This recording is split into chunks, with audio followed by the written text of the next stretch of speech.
নুন সাকিন ও তানবিনের পরে ইজহারের 6টি হরফের যে কোনো একটি যদি আসে তাহলে উক্ত নুন সাকিন ও তানবিনকে কি করতে হয় আমাদের? গুণনা ছাড়া স্পষ্ট করে পড়তে হয় না? তাই কি না, রাইসা? হ্যাঁ। তাহলে কি তোমার কথা সঠিক হয়েছে? হয় নাই?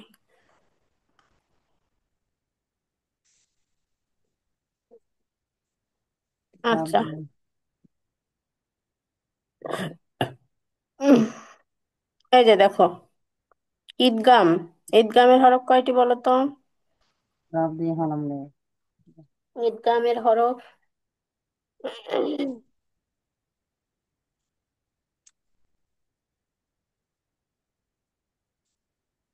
ঈদগামের হরফ কয়টি রাইসা? ইদগামের হরফ সবই ভুলে গেছো, কি করব তোমাকে নিয়ে? কতদিন পরীক্ষা দিলে যে? তোমার আপু পারছিল, তারা, তুমি মনে হয় পারো নাই না? ছয়টি। কি কি?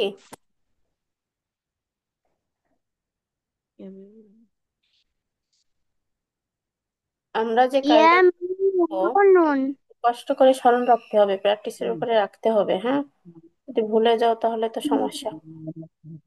হ্যাঁ বলো। ইয়া মিম ও নুন র আল্লাম। হ্যাঁ, ঈদগাম কত প্রকার? দুই প্রকার। কি কি? বাগুন্না আর বেলাগুন্না। আচ্ছা, ঈদগামে বাগুন্না কাকে বলে বলো? ঈদগামের চারটি হরফ ইয়া মিম ও নুন। এই চারটি হরফ আসলে গুণনা করতে হয়, কিসের তাকে উপরে, কিসের পরে আসবে সেটা বলবো না? আসলেই কি গুণনা করবো আমরা? কিসের পরে আসবে 4টা হরফ? নুন সাকিন ও তানবিনের পরে এই চারটি হরফ মিম দ্বারা পরিবর্তন করে পড়তে হয়, কি বলো তাকে পরিবর্তন করে পড়তে হয়? এটা সবই ভুল বলছো। পরিবর্তন করে পড়তে হয়, এখানে তো লেখাই আছে, স্লাইডে তাকাও। ঈদগাম শব্দের অর্থ কি? মিলাইয়া পড়া। তা যেখানে ঈদগাম শব্দের অর্থ মিলাইয়া পড়া সুন্দর মতো তোমাদের বুঝিয়েছি, এখন যদি বলো পরিবর্তন করে পড়া, তাহলে কি সঠিক হলো? ইশরাত, তুমি কি আছো ক্লাসে? আসসালামু আলাইকুম। ওয়ালাইকুম আসসালাম রহমতুল্লাহ। রাইসার আজকে মনে হচ্ছে ঘুমাই নাই ভালো রাতে, পড়া সব ভুলে গেছি বুঝছো। আর একটু সুন্দর করে ঘুম পাড়াই দিও যদি সবার মনে আসে। আচ্ছা তুমি বলো তো ইশরাত, ঈদগাম শব্দের অর্থ কি? ঈদগাম শব্দের অর্থ মিলিয়ে পড়া। হুম, ঈদগাম শব্দের অর্থ মিলাইয়া পড়া। আচ্ছা, ঈদগাম কাকে বলে? ঈদগামের হরফ কয়টি? ঈদগামের হরফ ছয়টি ইয়া মিম ওয়াও নুন। ঈদগাম হচ্ছে দুই প্রকার, ঈদগামে বাগুন্না, মিম ঈদগামে অনন র বেলাগুন্না। লাম, হ্যাঁ, এই 6টি। ঈদগামের হরফ না, ঈদগাম হচ্ছে দুই প্রকার, ঈদগামে বাগুন্না, ঈদগামে বেলাগুন্না। নুন সাকিন ও তানবিনের পর ঈদগামের প্রথম চারটি হরফ থেকে যে কোনো একটি হরফ আসলে তাকে গুণনা সহ মিলিয়ে পড়তে হয়। উম, এটাই হচ্ছে ঈদগামে বাগুন্না। এবং ঈদগামে বেলাগুন্না হলো নুন সাকিন ও তানবিনের পর আর ঈদগামের শেষে দুইটি হরফ এর যে কোনো একটি হরফ আসলে গুণনা ছাড়া মিলিয়ে পড়তে হয়। এটাই হচ্ছে ঈদগামে বেলাগুন্না। আচ্ছা, তুমি সময় পেলে রাইসাকে আর একটু বুঝিয়ে দিও। আমার তো রেকর্ড ক্লাস আছেই তোমাদের দেওয়া, ওগুলো ওকে আর একটু দেখে শিখতে বলবা। আর না বুঝলে একটু বোঝাই দিবা তুমি, ঠিক আছে? জি। রাইসা, উদাহরণ গুলো পড়ো তো, এখানে কি আছে রাইসা?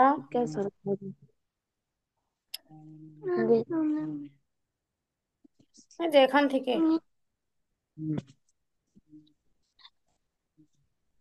মিন মিন মিন ওয়ারকি। মেও গণ্য করা লাগবে নাকি লাগবে না? লাগবে না। কেন লাগবে না? লাগবে। কেন লাগবে?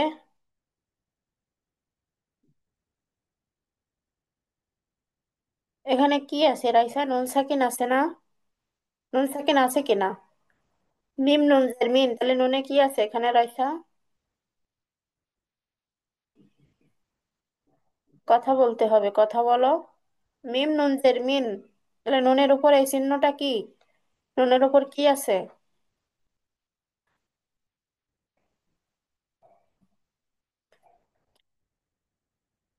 রাইসা আমাকে শুনতে পাচ্ছ না? চুপচাপ আছো যে, মিউট হয়ে আছে কেন? আনমিউট হও, কথা বলছি না তোমার সঙ্গে। আন্টি, লিঙ্ক কেটে গিয়েছিল যে ও হুট আচ্ছা। করে। হ্যাঁ, রাইসাকে দাও। রাইসা, মিম নুনজের মিন, তাহলে নুনের উপর এখানে কি আছে? জয়জম। যজম আছে। আচ্ছা, এই সংজ্ঞাটা আরেকবার পড়ো তুমি, এখানে কি লেখা আছে সংজ্ঞাটা পড়ে আসো। নুন সাকিন বা তানবিনের উপর উক্ত হরফ সমূহের যে হরফ বুঝে একটি পড়ো, আসলে বুঝে পড়ো কি বলতে চাচ্ছে, শুধু পড়ে যেও না। নুন সাকিন বা তানবিনের পর, তাই না? তাহলে হয় তুমি ওখানে একটা নুনে সাকিন পাবে, এই যে নুন সাকিন পাইছো, অথবা কি দুই জবর দুই যে দুই পাশের একটা তানবিন পাবে। আচ্ছা, তারপর কি বলছে? তারপর পড়ো।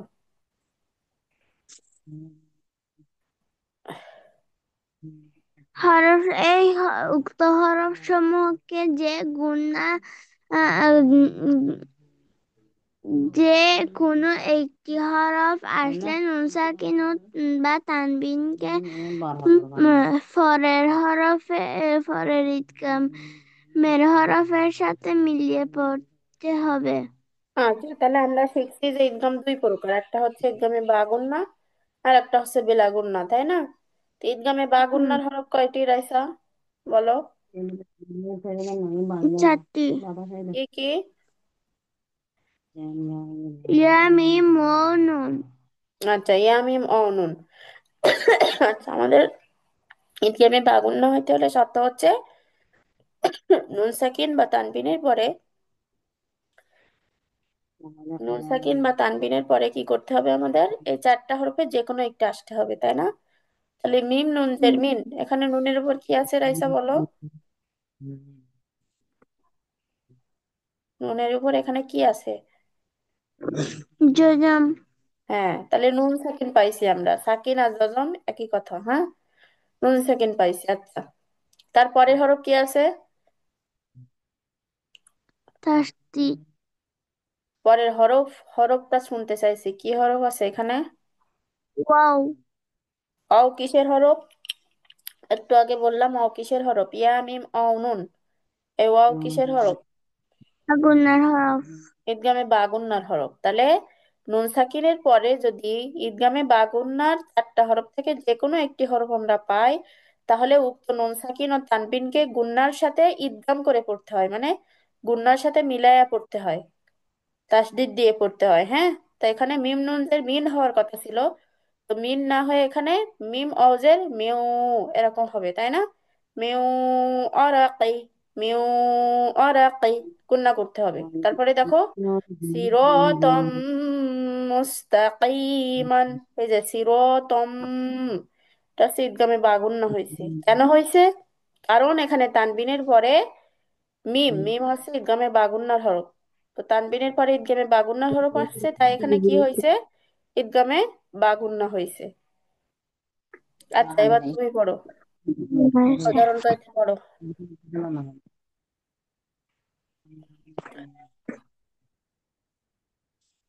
মি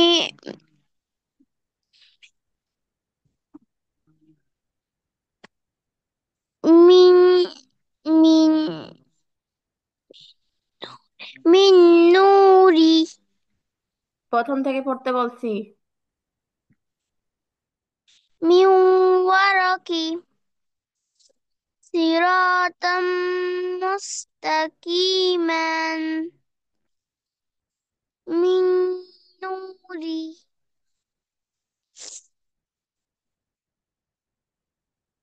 তাসবিদ গুলো বলে যাও। এখানে প্রথমে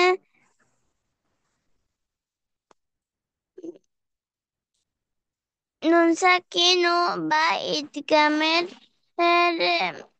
নুন সাকিন ও তানবিনের পর ইদগামের ঈদগামের হরফ আসছে।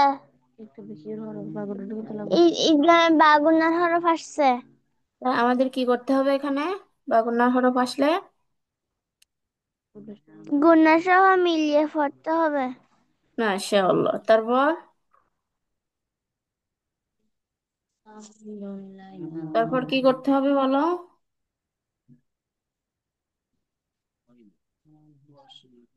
তারপর আর কোন কাজ আছে পরেরটা বলো, পরেরটা বলো। তারপরে হয়ে গেলে পরেরটা বলো। এখানে মাদ্রাসা সবাই আসছে। তারপর তারপরেরটা কি আসছে? এই নুন সাকিন বা ঈদগামের পর ঈদগামে বাগুনা চারটি হরফ থেকে একটি হরফ আসছে। না এরপরে আবার সবাই না, আসছে। বলতে হবে এটা নুন সাকিন ও তানবিনের ঈদগাম গুন্না। ঈদগামের হরফ আসছে বললে তো হবে না। এটা একটা গুন্না না, সেটা তুমি বলবা না। নুন সাকিন ও তানবিনের ঈদগামে বা গুন্না, ঠিক আছে। জি। আচ্ছা, তারপর বলো, এটা বলো। এবার এখন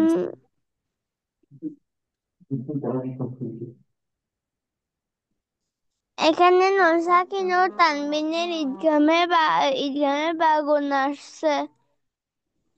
এরপরে ফেসের বা এসা কিছু নেই। মাশাআল্লাহ, সিমু আপু আসছো? সিমু আপু আসছিলে আবার চলে গেছো নাকি? দেখলাম যে তোমাকে, আবার চলে গেছো।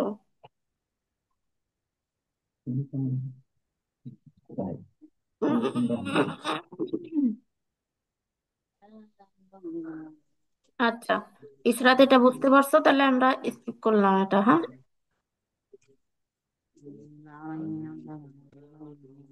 যেহেতু আবার আমরা চর্চা করতেছি ভুলে গেছি বলে, শিবঙ্গ থাকলে ওরা উপকার হতো। তো এই যে কি করে আমার বুঝে আসে না, আসে দেরি করে আবার চলে যায়, বের হয়ে যায়, ক্লাসে আসে না। এভাবে কি কখনো শেখা যায়? শিখতে হলে একানিষ্ঠ সময় না দিলে তারা শিখতে পারে না আসলে। যাই হোক, আমরা আগাতে পারি। একটা বিষয় নিয়ে তো প্রতিদিন আলোচনা করার সুযোগ নাই। এখন এটা শিখা হয়ে গেছে, তারপরেও সে আবার নতুন করে সুযোগ পাচ্ছে, তোমরা ভুলে গেছো বলে। কিন্তু সেই সুযোগটাও যদি সে গ্রহণ করতে না পারে, তাহলে নিঃসন্দেহে তার তকদির খারাপ, এখানে আমার কিছু বলার নাই। আচ্ছা, ঈদগামে বেলাগুন্না, রাইসা এখান থেকে পড়ো। ঈদগামে বেলাগুন্না কাকে বলে?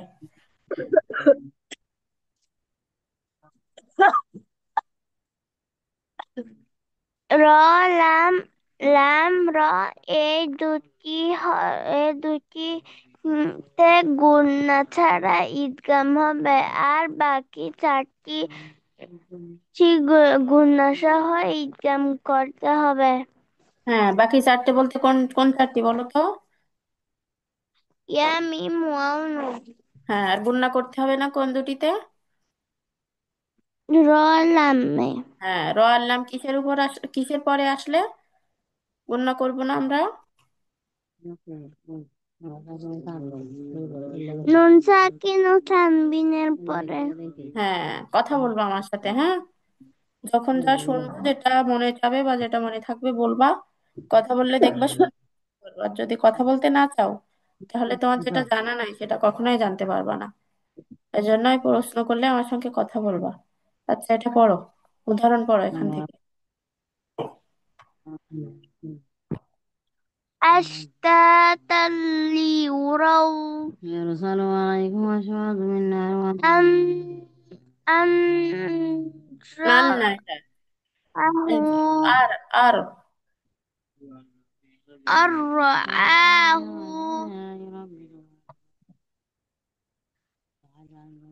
هدى للمتقين আচ্ছা, মাশাআল্লাহ। তাসবিদ গুলো বলে যাও তো, রাইসা।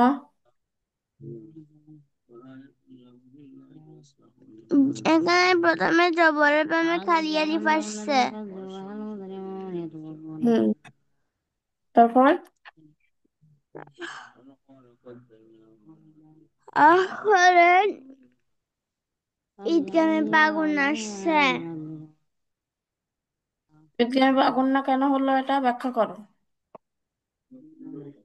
এখানে তানবিনের পরে ঈদগামে বাগুনার হরফ আসছে তাই। বিজ্ঞানের আগুন না হরফ কয়টি? পিটান খাওয়া একটু। দুইটি। বিজ্ঞানের আগুন না হরফ দুইটি। উপরে লাইন না, দিয়ে কি এটা লেখা আছে আবার পড়ো। ঈদগাম বিলাগুনা বলতেছি। হুম, আর যে আমি বেলাগুন না সেটা বলো, বাগুন না বলছো কেন বারবার? ঈদগামে বেলাগুন না আসলে কি করতে হয় আমাদের? গুন্না ছাড়া পড়তে হয়। হুম, আচ্ছা, তারপরেরটা বলো।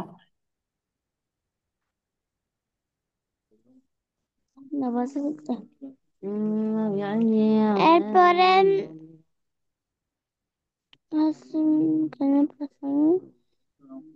এটা বলো। ঈদগামে বিলাগুন আসছে। হুম, কেন ঈদগামে এরপরে বেলাগুন না হলো বলো তো? এখানে সাকিনের পরে উম, ঈদগামে বিলাগুনার হরফ আসছে তাই।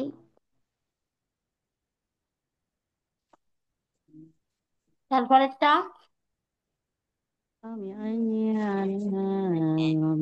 তারপরে এখানে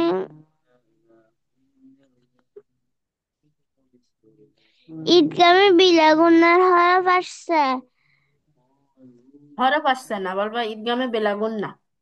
হুম, হ্যাঁ, হরফ আসছে এটা ঈদগামে বলা লাগবে। বিলাগুনার আসছে। এরপরে মাত্রাবাই আসছে। আচ্ছা, ইশরাত তো এটা বুঝতে পারছো না? আমরা কি আগাতে পারি ইশরাত?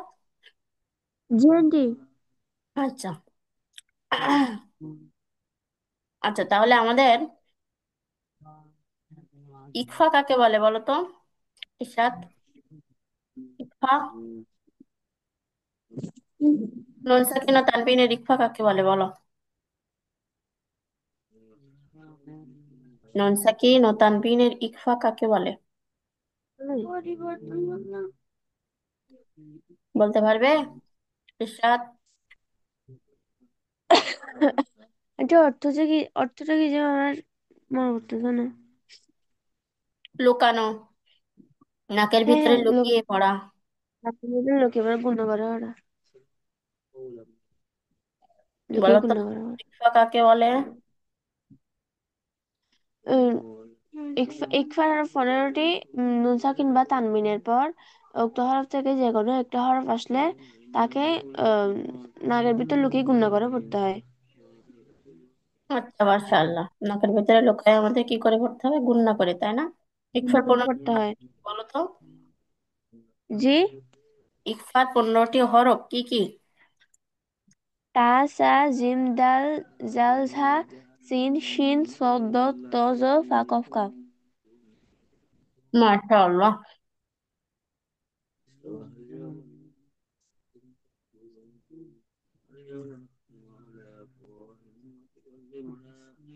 আচ্ছা, রাইসা তুমি বলো। রাইসা বলো, ইজহার শব্দের অর্থ কি? ইজহার কাকে বলে? ইজহারের হরফ কয়টি?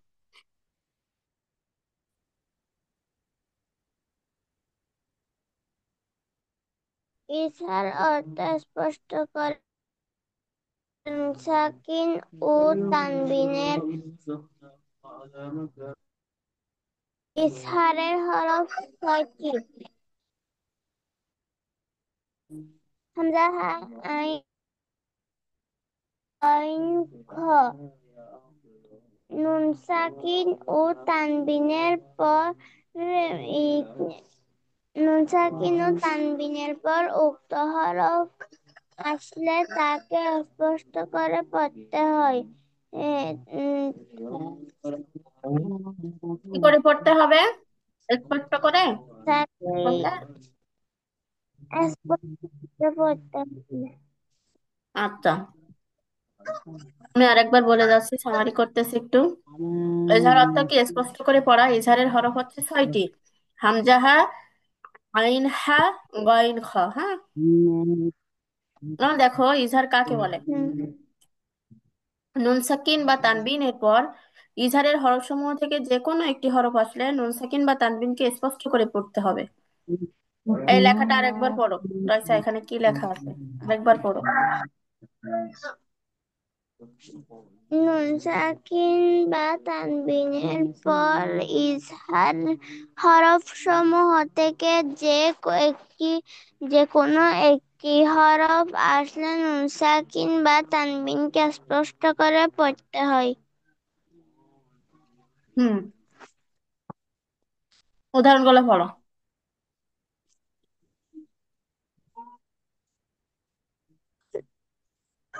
জার জার জার জাররতিন জাইরন না, খয়, খ ওটা খয়রন। রন মিন মিনহা মিন মি মিন মিম হুম হুম।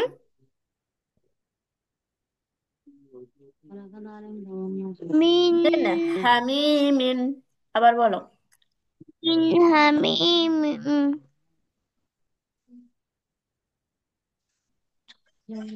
তৈরন আবাবিল আবাবিলা আবাবিলা। আবাবিলা তাজবিদ গুলো বলে দাও। এখানে প্রথমে উম,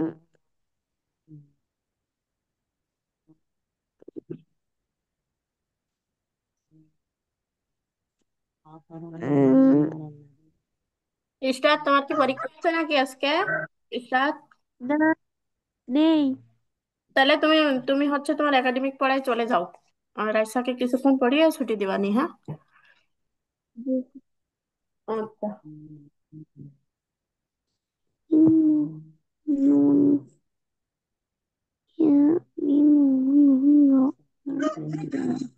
বলো। এখানে ইম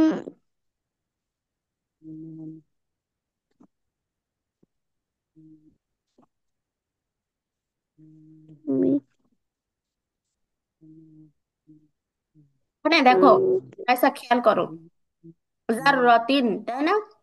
তাহলে এখানে একটা কি আছে, হ্যাঁ দুই জারের একটা তানবিন আছে না? তো আমি হ্যাঁ বলছিলাম নুন সাকিন ও তানবিন আসলে তারপরে কি হরফ আসে এটা দেখতে, কারণ সেই অনুযায়ী তার আমল হয়। হ্যাঁ, তাহলে এখানে দুই জেরের একটা তানবিন আসছে। আর খ কিসের হরফ রাইসা? খ। একটু আগে আমরা ইজহারের ছয়টি হরফ শিখছি, তাই না? হামজা হা, হ্যাঁ আইন হা, গইন খ। তাহলে খ কিসের হরফ বলো তো? ইশারের হুম, খ হচ্ছে ইজহারের হরফ। তাহলে নুন সাকিন ও তানবিনের পরে যদি ইজহারের যে ছয়টি হরফ তার থেকে যদি একটি হরফ আসে, তাহলে আমাদের কি করতে হবে রাইসা? উক্ত নুন সাকিন ও তানবিনকে, এই যে এই কথাটা খেয়াল করো, স্পষ্ট করে পড়তে হবে। কি করে পড়তে হবে? উক্ত নুন সাকিন ও তানবিনকে স্পষ্ট করে পড়তে হবে। কিভাবে পড়তে হবে? স্পষ্ট করে পড়তে হবে, এই যে স্পষ্ট করা। ইজার শব্দের অর্থ কি শিখছি আমরা রাইসা? স্পষ্ট করা। হ্যাঁ, তাহলে নুন সাকিন ও তানবিনের পরে যদি ইজহারের কোনো হরফ আমরা পাই, তাহলে উক্ত নুন সাকিন ও তানবিনকে আমরা গুণনা ছাড়া, গুণনা করা যাবে না কিন্তু, হ্যাঁ, গুণনা ছাড়া স্পষ্ট করে পড়বো। বিষয়টা ক্লিয়ার? হ্যাঁ আচ্ছা, তারপরে বলো। এরপরে এখানে নুন সাকিনের পরে ইশারের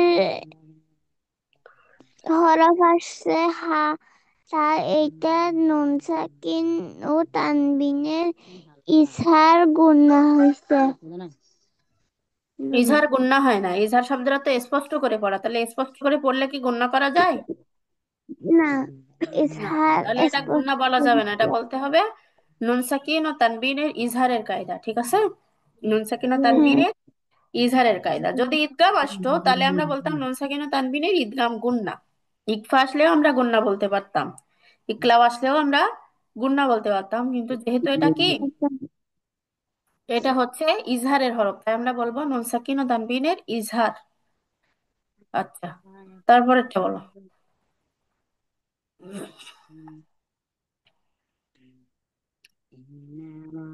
এরপরে উম, জেরের বামন জজমুল্লাহ আসছে। মাদের হরফ, আচ্ছা ঠিক আছে, তারপরে শব্দে কি আসছে?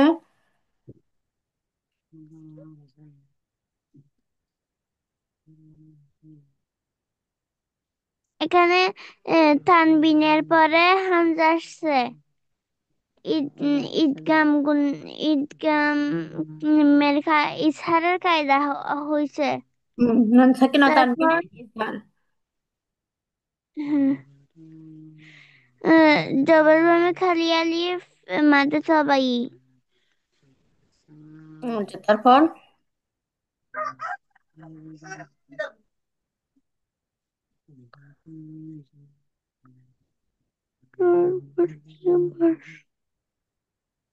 তারপর হচ্ছে আর জের পরে যা জমালে ইয়া মাদে তাবাই আসছে, হ্যাঁ।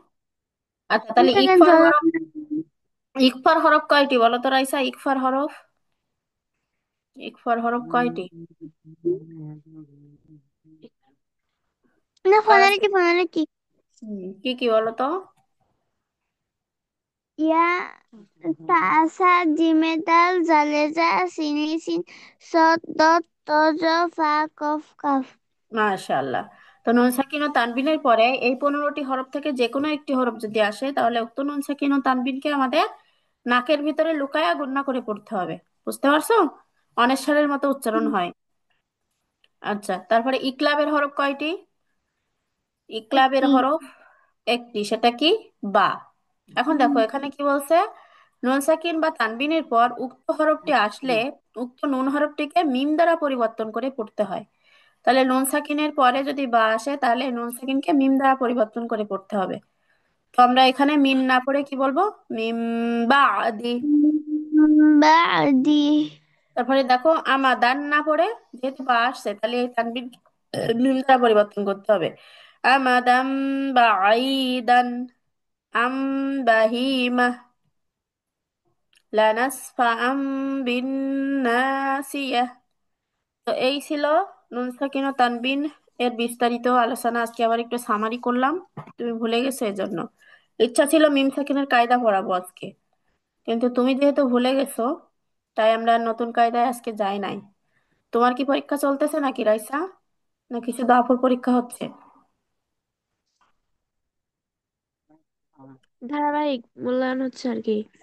ও আচ্ছা আচ্ছা, ঠিক আছে। তো রাইসা, বিশেষ কিছু করে হবে তোমাকে ওটা বলছি, ওদেরটা। এই যে নুন সাকিন ও তানবিনের কায়দাগুলো, ইজহার, ইদগাম, ইকলাব, ইকফা, সুন্দর মতো প্র্যাকটিস করে আসবা কালকে। কালকে কিন্তু এর উপরে শেষ প্র্যাকটিস আমাদের, আর কিন্তু এর ক্লাস রাখবো না, হ্যাঁ। সুন্দর মতো প্র্যাকটিস করে রাখবা। আর ইশরাত মাশাল্লাহ সুন্দর পারতেছে, তারপরেও সময় হলে একটু প্র্যাকটিস করিও, আর না হলে একাডেমিক পড়া পড়িও, তুমি পারবে ইনশাল্লাহ আশা করি। পড়াশার একটু সমস্যা হচ্ছে, ওই জন্য একটু বেশি দেখে বাড়িতে। আর কারোর কোনো কোশ্চেন আছে? না ঠিক। আচ্ছা ঠিক আছে, তাহলে আমরা আমাদের ক্লাসটি আজকে এখানে শেষ করছি। আসসালামু আলাইকুম রহমতুল্লাহ। আসসালামু আলাইকুম রহমতুল্লাহি ওয়া বারাকাতুহু।